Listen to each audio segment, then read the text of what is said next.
Hello, it's Jim Hutchens for the Jerusalem Connection Spot Report for this week. As I speak to you, there's an ongoing situation that bears our close observation. It's going on between Israel and Russia in the Golan Heights. The Golan Heights were captured by Israel in the 1967 war from Syria, and they were taken over. They were owned by Israel. They were annexed in 1981 for them, or by them, I should say. And the ongoing conflict in Syria is spilling over into the Golan Heights. Not Russia, but the United States is very much on alert, as is Israel. They've brought some troops up on the line there, some tanks.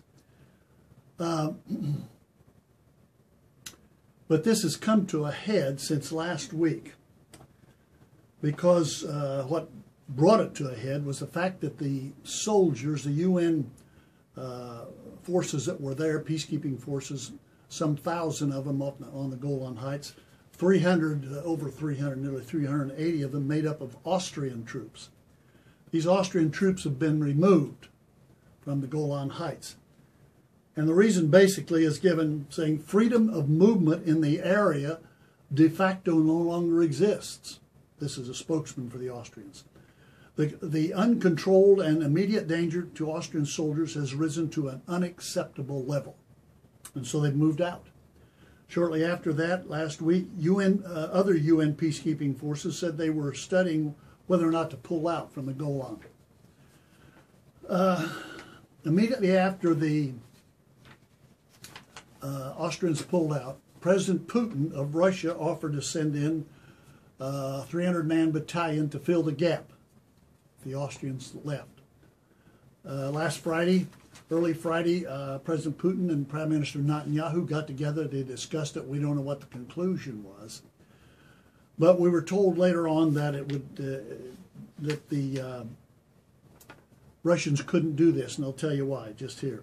Speaking at the Security Council, the Russian UN ambassador Vitaly Churkin repeated President Putin's offer to send a battalion of 300 soldiers to take the place of the outgoing Austrians. Churkin pointed out, in order for this to happen, both Syria and Israel must grant the approval for the move, as the 1974 disengagement agreement stipulates that the Golan Heights must not be comprised of soldiers from one of the Security Council members, namely the United States, Russia, China, Britain, or France. So that's where we stand. The offer of President Putin is a standing offer, and we'll know shortly as to what's going to happen there.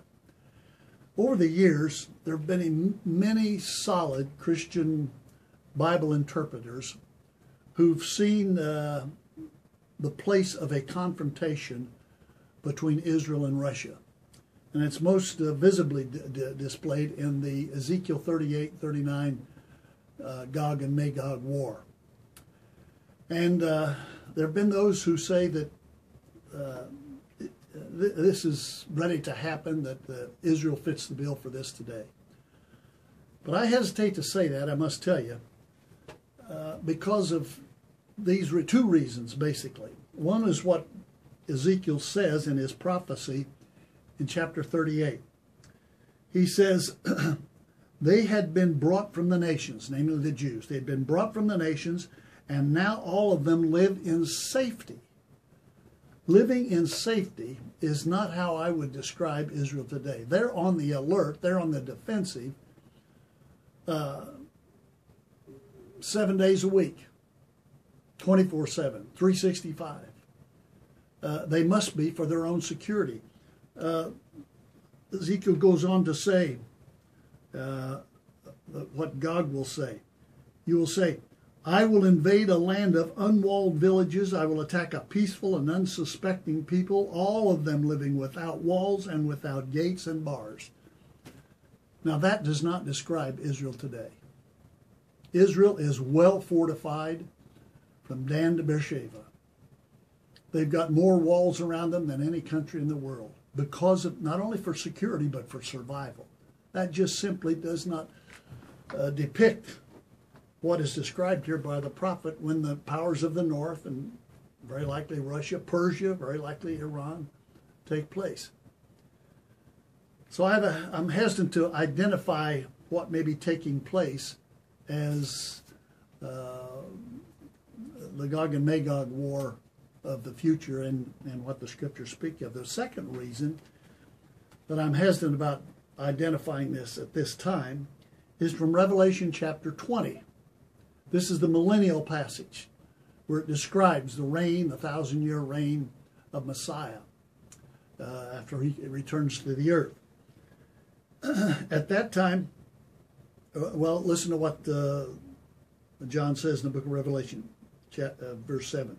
When the 1,000 years are over, the millennium's over, Satan will be released from his prison and will go out to deceive the nations in the four corners of the earth, Gog and Magog, to gather them for battle.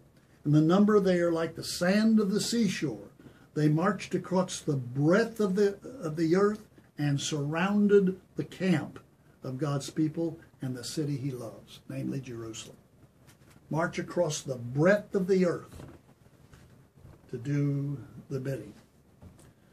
So those are the two main reasons I'm reluctant to identify what's going on in the Golan Heights today as possibly a staging area for the Gog and Magog war.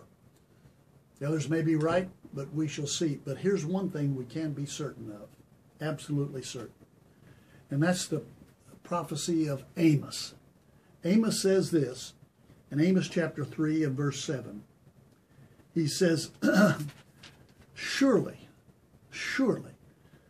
the sovereign Lord, the sovereign Yahweh, does nothing without revealing his plans to his servants, the prophets. He will do nothing without letting his prophets know all over the world what he's going to do.